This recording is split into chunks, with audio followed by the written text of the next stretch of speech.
അപ്രായോഗികമായ ആത്മീയത, അബദ്ധങ്ങൾ പറ്റുന്ന ആത്മീയത.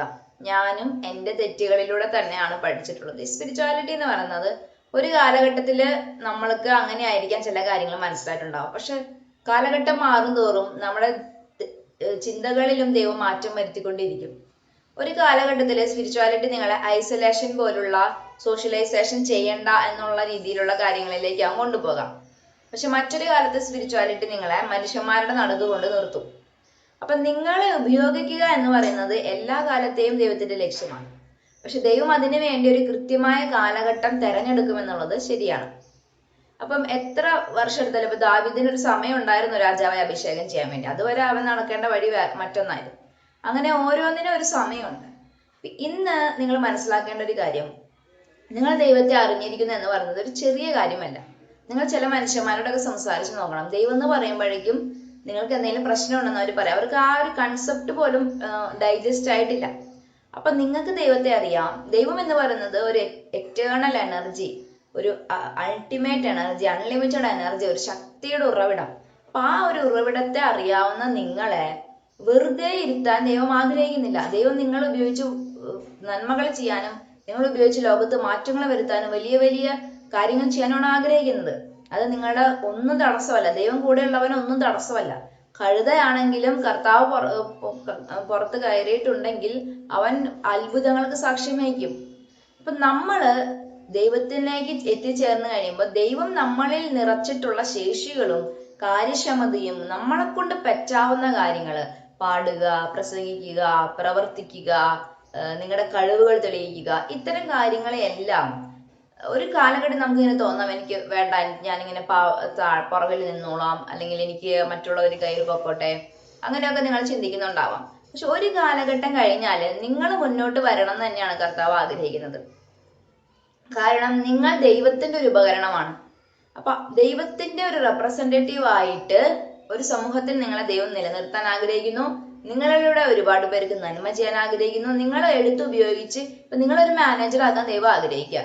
അപ്പൊ നിങ്ങൾ പറയാണ്, സാരമില്ല, എനിക്ക് എന്റെ ഫ്രണ്ട്സ് ഒക്കെ ഉണ്ട്, അപ്പൊ ഞാനൊരു സാധാരണ വർക്കറായിട്ട് ഇരിക്കാം എന്ന് നമ്മൾ പറയുന്നത് ഒരു മണ്ടത്തരമായിട്ട് നമുക്ക് തോന്നും അല്ലെ? പ്രൊമോഷനുകൾ വേണ്ടെന്ന് കഴിയുന്നത് മണ്ടത്തരമായിട്ട് തോന്നും അല്ലെ? ഇതിനകത്ത് സ്നേഹം, ത്യാഗം അതല്ല. ദൈവം നിങ്ങളുടെ ശേഷികൾ ഉപയോഗിക്കാൻ പോവാണ്. അതുകൊണ്ട് തന്നെ ദൈവം നിങ്ങളെ എടുത്തുപയോഗിക്കാൻ നേരത്ത് പുറകിലോട്ട് വലിയുന്ന സ്വഭാവം മാറ്റുക. നിങ്ങളുടെ കഴിവും കപ്പാസിറ്റിയും മനുഷ്യന്മയ്ക്ക് വേണ്ടി ഉപയോഗിക്കാനാണ് ദൈവം ആഗ്രഹിക്കുന്നത്. ദൈവം അതിനാണ് നിങ്ങളുടെ ഉള്ളിൽ അത് തന്നിട്ടുള്ളത്. അതുകൊണ്ട് മുന്നോട്ട് പോവുക, ശക്തിപ്പെടുക. നിങ്ങളുടെ ആത്മാവിനെ ദൈവം ശക്തിപ്പെടുത്താൻ പോവാണ്. ദൈവം നിങ്ങളോട് പറയണം, മോനെ, ഞാൻ ഈ കാര്യം നിന്നെ ഏൽപ്പിക്കാൻ പോവാണ്, നീ ഈ കാര്യം ചെയ്യണം. ആ കാര്യം നീ ചെയ്യുമ്പോൾ അതിന് നിനക്ക് താഴെ വർക്ക് ചെയ്യുന്ന കുറെ പേരുണ്ടാകുന്നു, അല്ലെങ്കിൽ നീ പറഞ്ഞ കേൾക്കേണ്ട കുറെ പേരുണ്ടാകും, നീ ലീഡ് ചെയ്യേണ്ടി വരും. അപ്പോഴൊക്കെ എളിമയുടെ ഒരു മനോഭാവം നമ്മൾ അവിടെ അപ്ലൈ ചെയ്തിട്ട്, ഇല്ല എനിക്ക് വേണ്ട, എനിക്ക് സാധാരണക്കാരായ ഒരാളായ മതി എന്ന് പറയുന്നത് ഞാൻ പറഞ്ഞിട്ടുണ്ട്, അതൊരു മണ്ടത്തരമാണ്. കാരണം ദൈവത്തിന് നിന്നെ ആവശ്യമുള്ളത് കൊണ്ടാണ് ദൈവം നിന്നെ അവിടെ എടുത്തുയർത്തുന്നത്. ഞാനൊരു കാലത്ത് വിചാരിച്ചു, എനിക്കൊന്നും ആവണ്ട, എനിക്ക് ഒരു പരിപാടിയും ചെയ്യണ്ട, എനിക്ക് ഒരു കാര്യത്തിനും പോകണ്ട, ഞാൻ ഇങ്ങനെ ഇരുന്നോളാം എന്ന് വിചാരിച്ചു. പക്ഷെ ഞാൻ മനസ്സിലാക്കി, ദൈവമില്ലാതെ ജീവിക്കാൻ പറ്റാത്ത ഒരു മനുഷ്യനാണ് നിങ്ങൾ എന്നതുകൊണ്ട് നിങ്ങൾ എവിടെയെങ്കിലും വെച്ച് നിങ്ങൾ മറ്റുള്ളവരെ കൂടെ പരിഗണിക്കുന്ന ഒരു മനോഭാവത്തിലേക്ക് വരില്ലേ? അപ്പൊ ദൈവം നിങ്ങളെ ഉയർത്തുന്നത് നിങ്ങൾക്ക് വേണ്ടി മാത്രമല്ല, ആ പൊസിഷനിലേക്ക് നിങ്ങൾ എത്തണമെന്ന്, ആ ഒരു സക്സസിലേക്ക് നിങ്ങൾ എത്തണമെന്ന്, ആ ഒരു അച്ചീവ്മെന്റിലേക്ക് നിങ്ങൾ എത്തണമെന്ന് ദൈവം ആഗ്രഹിക്കുന്നുണ്ട്. ഇനിമത്തിൽ നമ്മൾ നമ്മളെ തന്നെ ചുരുക്കാം. എനിക്ക് ഇത്രയൊക്കെ മതി, എനിക്ക് ഇനി അത് കാര്യമായിട്ടൊന്നും ചെയ്യണം, ഞാനിത് ചെയ്തിട്ടുണ്ട്. പക്ഷെ എന്താണ്, എനിക്ക് ഭയങ്കര ബുദ്ധിമുട്ടായിരുന്നു ഈ മാറ്റം. കാരണം ഞാൻ വിചാരിക്കുന്നത് ഞാൻ ഏറ്റവും പുറകിൽ നിൽക്കാം, എന്നിട്ട് ആളുകൾ മുന്നോട്ട് പോകുക, അതിനു വേണ്ടിയാണ് ദൈവം എന്നെ വിളിച്ചിട്ടുള്ളതെന്നാണ്. പക്ഷെ ഞാൻ പിന്നീട് ഒരു കാര്യം മനസ്സിലാക്കി, ഈ മുന്നോട്ട് പോകുന്ന ആളുകൾക്ക് പലപ്പോഴും പിന്നെയും സഹായങ്ങൾ ആവശ്യമുണ്ട്. അല്ലെങ്കിൽ പല മനുഷ്യരും നന്മ മാത്രം ചെയ്യുന്നവരോ അല്ലെങ്കിൽ നമ്മൾ വിശ്വസിക്കുന്ന മൂല്യങ്ങൾ വിശ്വസിക്കാത്തവരാണ്. സോ നിങ്ങളെ ദൈവത്തിന് ആവശ്യമുണ്ട്, നിങ്ങളെ ദൈവത്തിന് ആവശ്യമുണ്ട് ഭൂമിയിൽ നന്മ ചെയ്യാൻ വേണ്ടി. അപ്പൊ ദൈവം നിങ്ങളുടെ മുമ്പിൽ വെച്ച് നീട്ടുന്ന എല്ലാ അവസരങ്ങളും ഉപയോഗിക്കാം. എല്ലാ അവസരങ്ങളും, അത് ചെറുതാണെങ്കിലും വലുതാണെങ്കിലും എല്ലാ അവസരങ്ങളും ഉപയോഗിക്കാം. ഒരു ബിസിനസ് തുടങ്ങാനാണ് തോന്നുന്നതെങ്കിൽ അത് തുടങ്ങുക. നിങ്ങൾക്ക് എന്തുകൊണ്ടാണ് തോന്നുന്നത് ഒരു ബിസിനസ് തുടങ്ങിയാൽ ദൈവം നമ്മുടെ കൂടെ ഉണ്ടാവില്ല, അല്ലെങ്കിൽ ഒരു ബിസിനസ് തുടങ്ങിയാൽ അത് പണത്തിന് പുറകെ പോകാൻ പാടില്ല, കാരണം സ്പിരിച്വാലിറ്റിക്ക് പുറകെ പോകണം? നിങ്ങളുടെ കയ്യിൽ പണം വന്നാലാണ് ദരിദ്രന് ഉപകാരം ഉണ്ടാകുക എന്ന് ദൈവത്തിന് അറിയാം. നിങ്ങൾക്ക് പ്രസംഗിക്കാൻ കഴിവ് തന്നാലാണ് നിങ്ങൾ നന്മ പ്രസംഗിക്കാമെന്ന് ദൈവത്തിന് അറിയാം. നിങ്ങൾ പാടിയാലാണ് മനുഷ്യരുടെ ആത്മാവുകളെ തൊടാൻ പറ്റുക എന്ന് ദൈവത്തിന് അറിയാം. സോ നിങ്ങൾ സമ്പന്നരാകുന്നതും നിങ്ങൾക്കൊരു പൊസിഷനിലേക്ക് എത്തുന്നതും ശക്തിയുടെ സുവിശേഷമാണിത്. നിങ്ങൾ ഭീരുക്കളല്ല, യേശുക്രിസ്തുവിൽ വിശ്വസിക്കുന്നവർ ഭീരുക്കളല്ല, ഏറ്റവും പുറകിലേക്ക് നിൽക്കേണ്ടവരല്ല. ഇനിയും മഗ്ദലന മറിയം ഏറ്റവും പുറകിൽ നിന്നിരുന്ന ആളാണ്, സമൂഹത്തിന്റെ ഏറ്റവും പുറകിൽ നിന്നിരുന്ന ആളാണ്. അവൾ യേശുക്രിസ്തുവിനെ കണ്ടുമുട്ടിയപ്പോൾ പിന്നെ യേശുക്രിസ്തുവിന്റെ കൂടെ നടക്കാൻ തുടങ്ങി. യേശുക്രിസ്തു ആരാണ്? ജനം ഉറ്റുനോക്കുന്ന ഒരു ചെറുപ്പക്കാരൻ. അവന്റെ കൂടെ നടക്കാൻ അവള് തീരുമാനിച്ചത് എന്തുകൊണ്ടാണ്? അവൾക്ക് മനസ്സിലായി അവളുടെ വാല്യൂ എന്ന് പറയുന്നത് കർത്താവ് പറയുന്ന വാല്യൂ ആണ്, നാട്ടുകാരിടുന്ന വാല്യൂ അല്ല. ഞാൻ എന്തിനേലും എതിർക്കാനോ അല്ലെങ്കിൽ എന്തെങ്കിലും സിസ്റ്റത്തിനെതിരെ പോകാനോ ഒന്നുമല്ല ഞാൻ പറയുന്നത്. ദൈവം നിങ്ങളുടെ മുമ്പിൽ അവസരങ്ങൾ വെച്ച് നീട്ടുമ്പോൾ അത് തട്ടിക്കളയരുത്. അത് നിങ്ങളുടെ മാത്രം ഒരു പ്രോസ്പെരിറ്റിക്ക് വേണ്ടി അല്ലെങ്കിൽ നന്മയ്ക്ക് വേണ്ടിയല്ല, നിങ്ങളുടെ മാത്രം ഉയർച്ച കണ്ടുകൊണ്ടല്ല ദൈവം അത് തരുന്നത്. നിങ്ങളിലൂടെ ദൈവം ചെയ്യാൻ ആഗ്രഹിക്കുന്ന നന്മകളെ മറ്റു മനുഷ്യരെ കൂടെ കണ്ടിട്ടാണ്, നിങ്ങളുടെ നന്മ എത്തേണ്ട മനുഷ്യരെ കൂടെ കണ്ടിട്ടാണ് ദൈവം അത് നിങ്ങൾക്ക് തരുന്നത്. അപ്പം ഞാനൊരു സാധാരണ കുടുംബിനിയായി ജീവിച്ചാൽ മതി എന്ന് ആഗ്രഹിക്കുന്നു. പക്ഷെ എനിക്കുണ്ടാകുന്ന വിഷയത്തിൽ ഞാൻ കുറേ പേരെ സഹായിക്കുന്നതാണെന്ന് വിചാരിക്കാം. എനിക്കൊരു കുടുംബിനി എന്ന നിലയിൽ ലിമിറ്റേഷൻസ് ഉണ്ട്. അപ്പം ഞാൻ പഠിക്കാൻ തീരുമാനിക്കുന്നു, അല്ലെങ്കിൽ എനിക്കൊരു പൊസിഷൻ ഉണ്ട് എങ്കിൽ എനിക്ക് ആളുകളെ സഹായിക്കാൻ സാധിക്കും. ഒരു കുടുംബിനിക്ക് ഒരു സാധാരണ ഒരു സമൂഹത്തിൽ ഇറങ്ങി എന്തുമാത്രം ആളുകളെ സഹായിക്കാൻ സാധിക്കുന്നതിന് ഉപരിയാണ് ഞാനൊരു ഓഫീസർ ആണെങ്കിൽ ഒരു സോഷ്യൽ വർക്കർ ആണെങ്കിൽ എനിക്ക് സാധിക്കുന്നത്. അപ്പം നമ്മുടെ ദൈവം എന്താണോ ആഗ്രഹിച്ചത് അതാണ് ശരി. അത് നിങ്ങൾ ഉയർച്ചയാണ് ആഗ്രഹിച്ചത്, ഉയർച്ചയാണ്. നിങ്ങൾക്ക് 2 മുറി വലിയൊരു വീട് തരാനാണ് ആഗ്രഹിച്ചതിൽ അതാണ് നിങ്ങൾ സ്വീകരിക്കേണ്ടത്. ആ വീട് ചിലപ്പോൾ നിങ്ങൾക്ക് മാത്രമുള്ളതായിരിക്കില്ല. നിങ്ങളെ ആശ്രയിക്കാൻ വരുന്ന മനുഷ്യരുണ്ടാകും.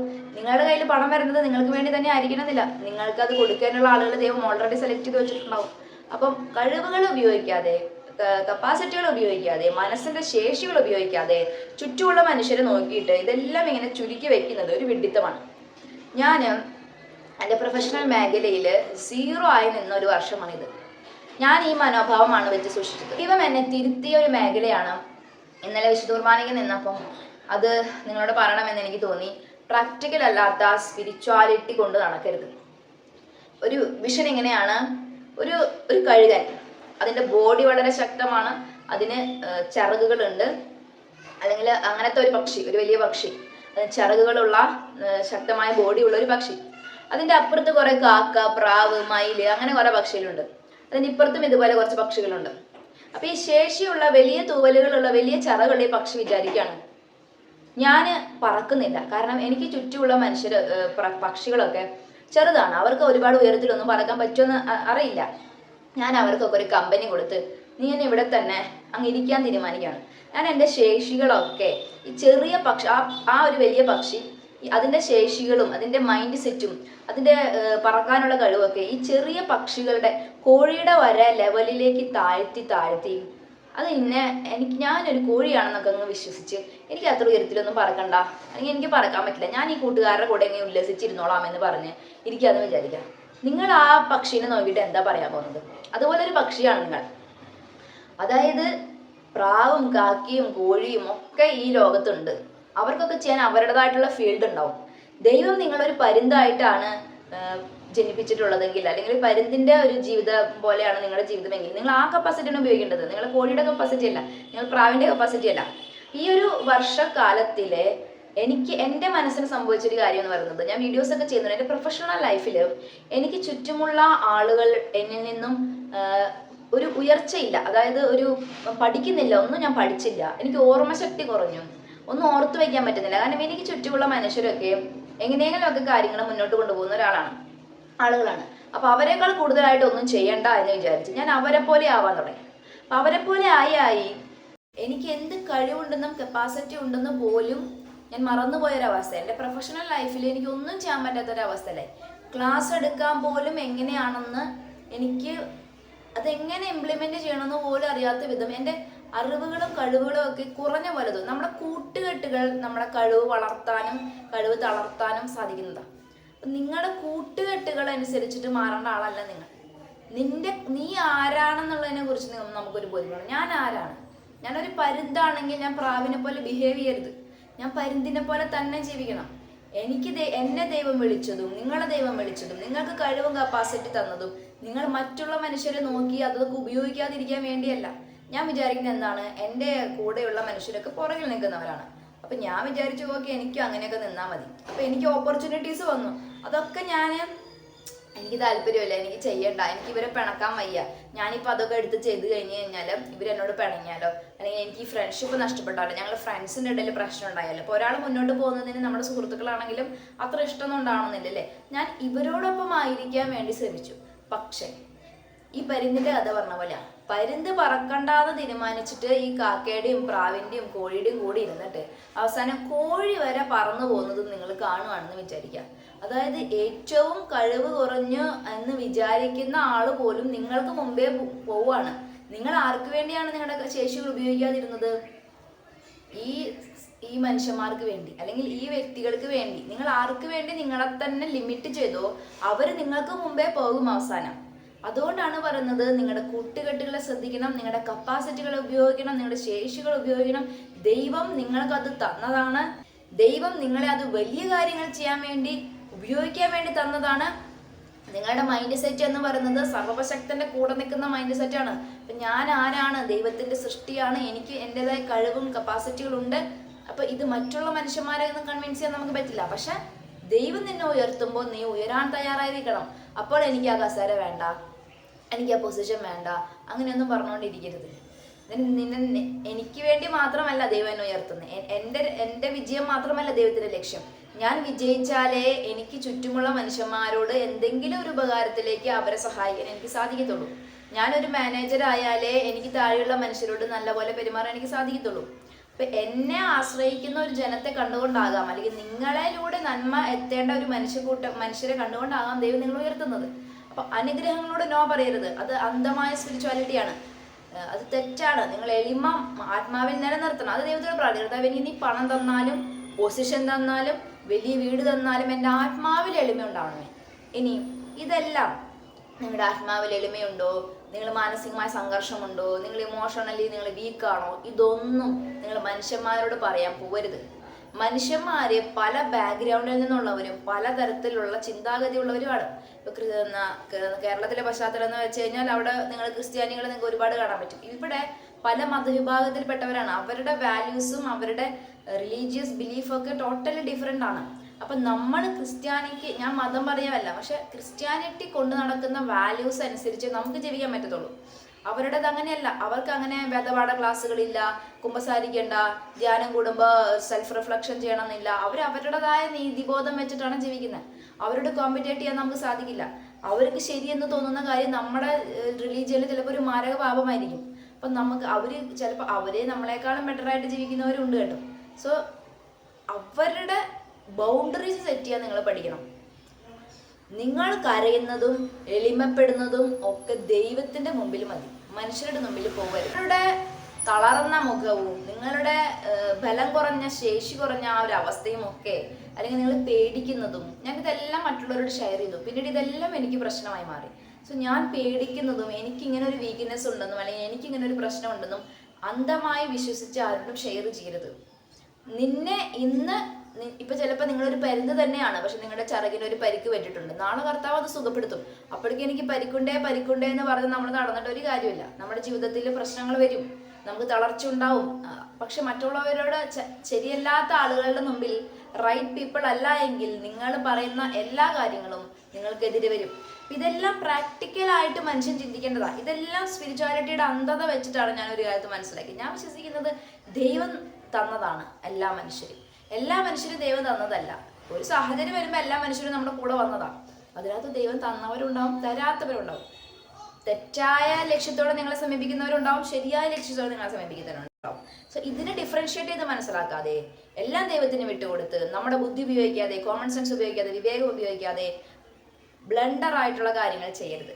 അത് എനിക്ക് പറ്റിയ അബദ്ധത്തിൽ ഞാൻ പറയുന്നത്, ചിലപ്പോൾ നിങ്ങളിത് പറയുന്നത് ഞങ്ങളിതൊന്നും ചെയ്യാതില്ല, നീ എന്താ ചെയ്തതെന്ന് ചോദിക്കുമായിരിക്കും. പക്ഷെ എനിക്കിതിനെ പറയാനുള്ളൂ. എൻ്റെ വിഷൻ ഇതാണ്. ഒരു കഴുകൻ അല്ലെങ്കിൽ ഒരു പരുന്ത്, ശക്തമായ ചിറകുകളുള്ള ഒരു കഴുകനെ കർത്താവ് എനിക്ക് കാണിച്ചു തന്നിട്ട് പറയണം, അതിൻ്റെ അപ്പുറത്തും പക്ഷികളുണ്ട്, ഇതിൻ്റെ അപ്പുറത്തും പക്ഷികളുണ്ട്. നീ അവരോട് പറയുക, ഈ വലിയ ശരീരമുള്ള ഈ കഴുകന് എന്ത് ചെയ്യാൻ പറ്റുമോ അതാണ് അവർ ചെയ്യേണ്ടത്. അല്ലാതെ പ്രാവിന് പറ്റുന്ന കാര്യം കോഴിക്ക് പറ്റുന്നതിനെ കുറിച്ചൊന്നും ആലോചിച്ചിട്ട് ഇവരെ ആകുലപ്പെട്ടുകൊണ്ട് ഈ കഴുകൻ ഇരിക്കേണ്ട കാര്യമില്ല. കഴുകനെ സൃഷ്ടിച്ചത് ദൈവമാണ്. കഴുകനെ കൊണ്ട് എന്ത് ചെയ്യാൻ പറ്റുമെന്ന് പഠിപ്പിച്ചത് ദൈവമാണ്. അവന് ശേഷി കൊടുത്ത ദൈവമാണ്. ആ കഴുകന് പറ്റുന്നത് കഴുകൻ ചെയ്യണം. അതല്ലാതെ പ്രാവിനെയും കോഴിയെയും നോക്കിയിരുന്നിട്ട് ഞാൻ അവരെപ്പോലെ അങ്ങ് ജീവിച്ചോളാം, അവർക്ക് കമ്പനി കൊടുത്ത് ജീവിച്ചോളാം എന്ന് വിചാരിച്ചിരിക്കരുത്.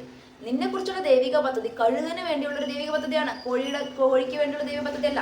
ഞാൻ കാണാൻ കുറവുള്ളവരാണ് അവരെന്നല്ല, പക്ഷെ അവരെ കുറിച്ചുള്ള ദൈവ പദ്ധതി ഡിഫറെന്റ് ആണ്, നിങ്ങളെ കുറിച്ചുള്ള ദൈവ പദ്ധതി ഡിഫറെന്റ് ആണ്.